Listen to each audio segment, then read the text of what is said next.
Namaste, my name is Dhieyo and welcome to my channel. Today let's talk about the importance of mountains. Okay, mountains in our life, on your path to spirituality, what part do mountains play? Okay, we all know the story of Jesus, Moses, Prophet Muhammad. They've all had magical experiences on mountains. Okay, mystical experiences on mountains, which have, for some of them, have been like a life-changing experience. Okay, but it's always been on the mountains. We know that Shiva was for the first time seen on Mount Kailash. Okay, so let's understand the importance of mountains and how we can make use of it. Okay, but first we need to understand something, that everything that we use for our survival, okay, for our day-to-day life, everything on this planet that we use from is coming from under the ground. Okay, now you can sit back and you can think about all the things, but for example, our food, the energy sources we use, the fuel we use, okay, our oxygen, if it's coming from trees and plants, the roots are under the ground. Okay, our water supply comes from the ground. Some may say, okay, it comes from the rain, but then clouds are picking up the water supply from our lakes and rivers and streams. Okay, so now an ancient belief also said that the heat that we have on our planet is coming from the ground because we've got lava under the ground. So the source of light from the sun is all that the sun does. It's a source of light. That was an ancient belief. Okay, same thing with the moon, that the cycle of moon is controlled by the ocean. These are all ancient beliefs which obviously in time have changed. So if you think about it, everything is coming from under the ground. So now even mountains, two plates bang each other and they collide and they stack up the rocks formation, and we all know the story how mountains are formed, but the plates are all under the ground that are connecting to each other. So the roots of a mountain are also from the ground, under the ground. Okay, now over a period of time, what has happened is, let's say you've got a bird feed that you've put in your house or in your surrounding for the birds to come and eat and drink water. The minute it gets over, you go fill it back. Over a period of time, birds have started thinking that, wow, this bird feed is like God, it's mother bird feed for us. They start worshipping it, they want to protect it, and they want to be nice to it, they don't want any harm coming to it. But they forget the human who's putting all those food for the birds inside that, the water that's been put over there. They've forgotten that human being. They don't care a shit about it. They don't see what's happening behind the scenes.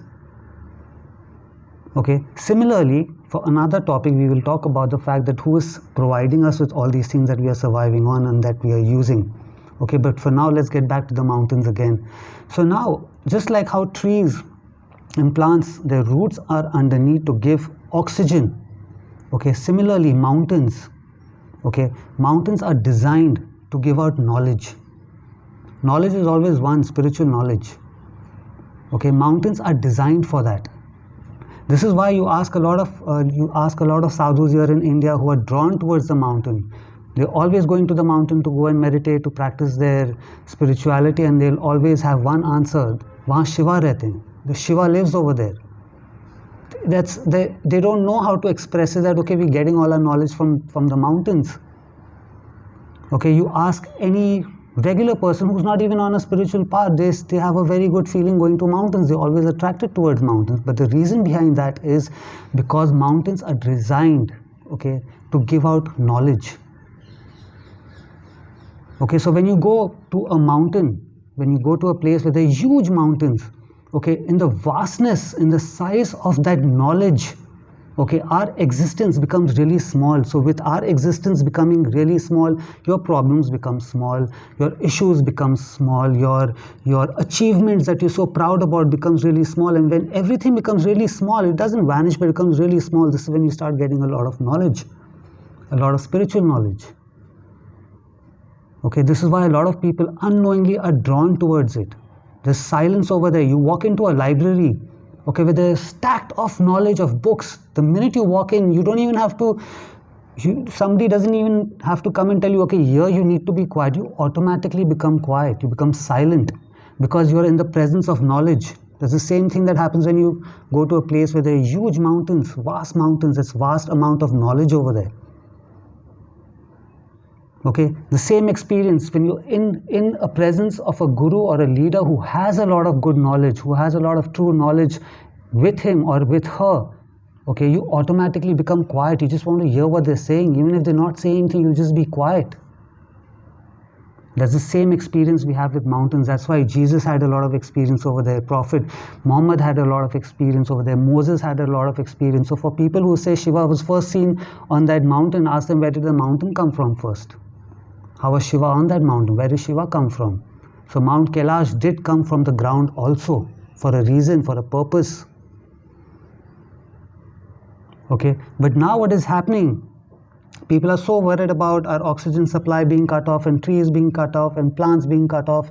They're not even thinking twice about the mountains being cut off for our pathways to be made. Okay, that's like taking out all the books from the library and tearing off pieces of it and putting it back over there. Half of the knowledge is gone. Okay, no, it's for your own good. We are making a pathway so you can reach there, you can enjoy the beauty, and the roads are so nice and it's easy route over there. But that's all being stupid. You're chopping off so much of knowledge away. This is why people are not stupid, that they're just naturally so drawn towards mountain. Yeah, they don't know why, but this is the reason. Mountains are designed, okay, to give out knowledge, spiritual knowledge. So make use of it. Okay, so whatever, in however way you can, try protecting them.